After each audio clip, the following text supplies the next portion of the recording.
choice. That's what we believe. We believe we're the chosen people. We don't believe Jews are the chosen people. We don't believe Jews are the ones going to the promised land. We don't think Jews are a part of God. No, Jews are nothing but another part of that same race of devils that come out of Europe. Black people are standing up. Black people are rising up, and they're starting fight. We were slaves in Egypt. We belong to the Father, ain't no pledge of allegiance. We both to celebrate that killing that he didn't need you. We both to keep the holy days, don't be like the heathen. He said that for a reason.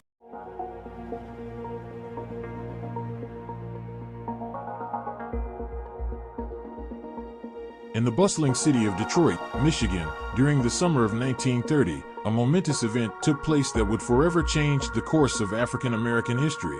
In the heart of this industrial hub, a movement was born, a movement that would come to be known as the Black Muslim movement. Its genesis can be traced back to a man named Wallace D. Fard, who would become a catalyst for awakening the consciousness of African Americans, challenging their beliefs, and inspiring a sense of empowerment. Wallace D. Fard, a mysterious figure, began to teach African Americans about their true religion, a religion that he claimed was not Christianity but the faith of the black men of Asia and Africa. As his teaching spread, many African Americans began to question their identity and embrace the knowledge of their rich heritage. Among Fard's earliest followers was a man named Elijah Poole, a devoted disciple who would later become known as Elijah Muhammad.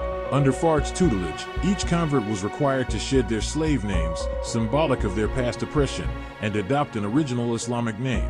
The teachings of Fard resonated deeply with many, offering them a sense of pride, unity, and purpose. As the Black Muslim movement gained momentum, it faced challenges from various quarters, including African American organized crime factions like the notorious Black Mafia. In Philadelphia, the Black Muslims and the Black Mafia coexisted, both seeking empowerment and justice, albeit through different means. As the Black Muslim movement continued to gain momentum, a dynamic and influential leader emerged. Elijah Poole, now known as Elijah Muhammad, stepped into the spotlight, leading the movement to new heights. Under his guidance, the Nation of Islam expanded, establishing over 50 mosques across the nation.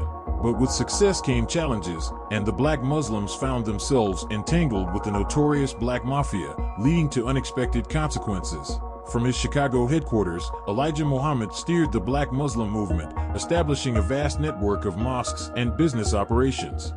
Their business empire was estimated to be worth between $20 million and $75 million in the 1970s, including farms, real estate, newspapers, and bakeries.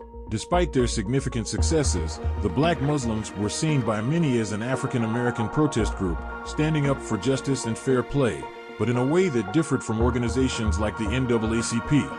The Black Muslims held a unique perspective, viewing white people as devils and questioning the ability of the American judicial system to deliver justice to African Americans. The movement thrived in the face of adversity, gaining significant membership during the challenging times of the 1960s and 1970s. Throughout this time, the Black Muslims found themselves navigating complex interactions with law enforcement, with intelligence files containing references to the Black Muslims and their activities. Meanwhile, in Philadelphia, the Black Muslims and the Black Mafia had a complicated relationship, often overlapping in their operations and objectives.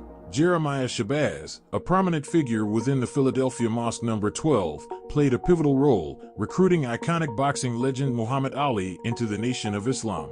Muhammad Ali's association with the Black Muslims added credibility to both the Black Muslims and the Black Mafia, leading to public relations challenges for authority. As the Black Muslim movement continued to grow in strength and influence, it also made significant inroads into the prison system.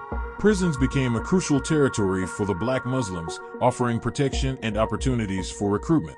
Within the prison walls, the Black Muslims established their dominance, shaping the social fabric and forming alliances with incarcerated individuals, including some members of the notorious Black Mafia. By the 1960s, the Black Muslims had gained control over major prisons, earning a reputation as the best form of protection for young prisoners with lesser sentences. The prison environment provided fertile ground for the Black Mafia to recruit new members and extend their criminal activities.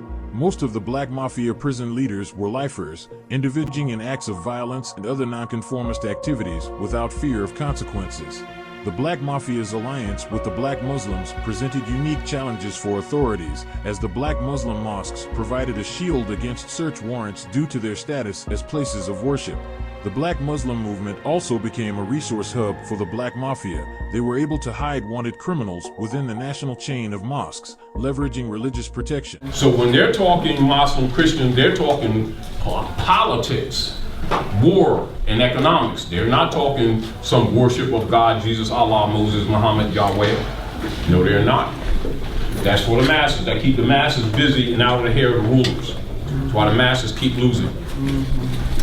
And after the 14th Amendment creation of the courts, you have, say, the Buck Act. So write these down. These are research points for you. And also Trading with the Enemy Act. All of these, including DHS, Department of Homeland Security, are all derivative of the Spanish Inquisition. Different names for different times, same policy. Are we clear? Knowing that these people are emotionally damaged, and we are. Rahm Emanuel, so-called Jew, left the Obama administration, what was that, 2010, 2011, ran for mayor of Chicago. Geographically, Chicago's sister city of Mecca. Rahm Emanuel, Jew, one of the first things he issued from his desk was a proclamation telling the real history of the North Gate. You know, too many people weren't too happy with that. Because you got to remember, anybody in a position of power is a Mason. That's number one. You know, when you're looking at Skull and Bones, Knights Columbus, Knights Templar, the Vatican, all of it is Masonry. Do you understand? Yes, sir. Masonry is mother and son. That means every man has a belly button. Every man came from a mother. To study the planet Earth, you must know the mother to know the son. Because even her sons were once herself, and they were all female eggs. So the study of Masonry is a study of the human condition on the planet Earth. It's Ma, Son, and the study of Masonry. Masonry is essentially Islam, the science, not Islam, the creed. There's two different distinctions. Do you understand? It deals with I, self, law, and master. It is man knowing himself, and it's ancient on the planet. It has nothing to do directly with Prophet Muhammad.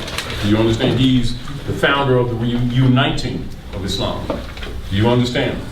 So when you're talking about, say, Thomas Jefferson, John Adams, Benjamin Franklin, they're all Masons, and they all had Qurans. Don't ever get it twisted.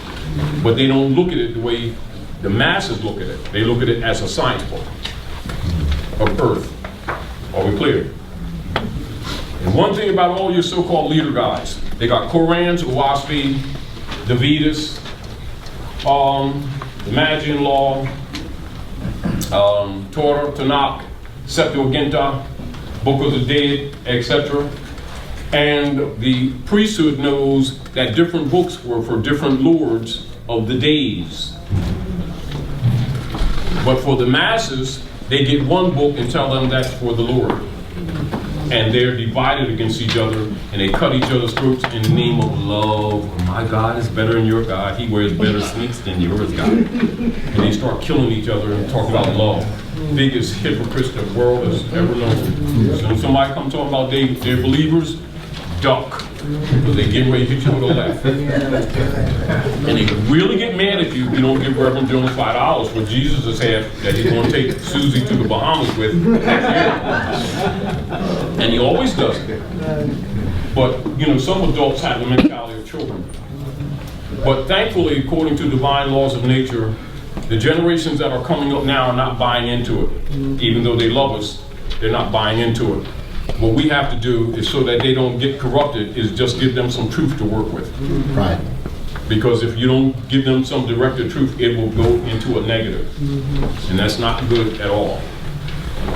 Now, keep in mind, a lot of your middle-class Europeans now, as you all know, have started a lot of sovereignty groups. Yeah. And the reason they have started these sovereignty groups reflects to the world where you are. You understand? Give you an example. When Il Malik made the Hajj, he went over there, that black and white stuff. It was a French Muslim that schooled him. So because you made the Hajj, you ain't visiting home, you left home. Brother, don't come here with that black and white stuff. That's that slave language in America. That doesn't go in the civilized world. That's the Maghrib. Maghrib, Morocco, the most extreme west, the great Masonic secret. So logically, when Malcolm came back, he already knew the enemy was on both sides. Because everybody knew it but him. Back to who we are, I don't see how you don't see. You're Lazarus. You're the dry bones. You're the prodigal son. You're the lost sheep. You're the people about whom the Bible is speaking, who will stand up in the last days when the trumpet is sounded. I shall keep it until the end. Give me understanding, and I shall keep your law.